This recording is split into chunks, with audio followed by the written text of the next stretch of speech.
Hello friends, అందరికీ నమస్కారం. ఈరోజైతే మనము ట్రెండింగ్ ఉన్న ఛానల్లో మునుపటి వీడియోలో నేను మీకు నన్నయ్య కవి గురించి, తిక్కన కవి గురించి, ఎర్రన కవి గురించి నేను పూర్తి వివరాలన్నీ వీడియోలో చెప్పాను కదా. ఈరోజు మనము నన్నే చూడుడు కవి గురించి మనము తెలుసుకుందామా ఫ్రెండ్స్. చూస్తున్న ప్రతి ఒక్కరూ సబ్స్క్రైబ్ చేసుకోండి. నేను పెట్టినటువంటి వీడియోస్ అనేది మీకు అప్డేట్లో ఉంటాయి. ఓకేనా ఫ్రెండ్స్.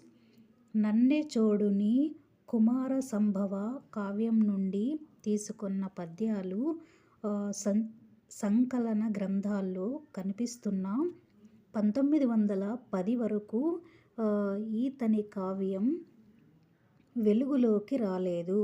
ఇతనిని తెలుగు సాహితీ లోకానికి పరిచయం చేసిన ఘనత శ్రీ మానవల్లి రామకృష్ణ కవిది.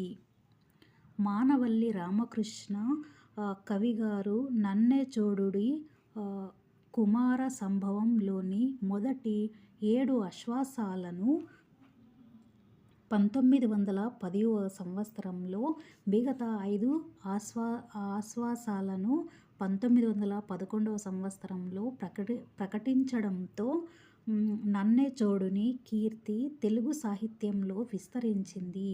అంతేకాదు, మానవల్లి గారు నన్నే చోడుని కాలాన్ని క్రీస్తుశకం 940గా ప్రకటించడంతో ఈయన కాలం నన్నయ్య కంటే ముందుకు వెళ్ళింది.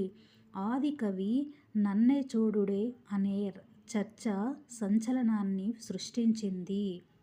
నన్నే చోడుడు వ్యక్తిగతాంశాల గురించి తెలుసుకుందాము. నన్నే చోడుడు కందుకూరి చోళవంశానికి చెందిన రాజు. పాకనాడును పశ్చిమ చాళుక్యులకు సామంతుడిగా పరిపాలించినాడు. ఇతని తండ్రి చోడబల్లి, తల్లి శ్రీసతి తనకు టేంకణాదిత్యుడనే బిరుదున్నట్టు చెప్పుకొన్నాడు.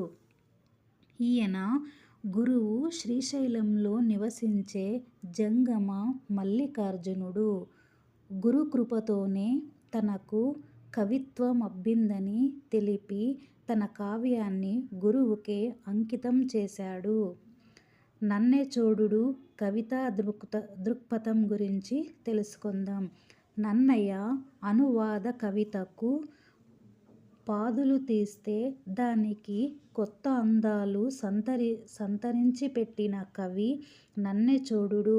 నన్నయ్య మహాభారతాన్ని వ్యాస మహాముని భావనలకు అనుగుణంగా రూపొందిస్తే, నన్నే చోడుడు అనువాదానికి ఏదో ఒకటే మూల గ్రంథాన్ని తీసుకోకుండా తేనెటీగ ఎన్నో పుష్పాల నుండి మకరందాన్ని సేకరించినట్టుగా వేరు కావ్యాల నుండి కథాంశాన్ని ఎన్నుకొని ఒకే కథగా రూపొందించి కావ్యంగా నిర్మించాడు నన్నే చోడుడు.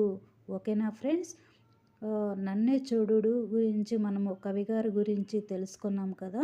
ముందు నెక్స్ట్ వీడియోలో మనము పాల్కురికి సోమన కవి గురించి తెలుసుకుందాం. ఇంతటితో నేను ముగిస్తున్నాను.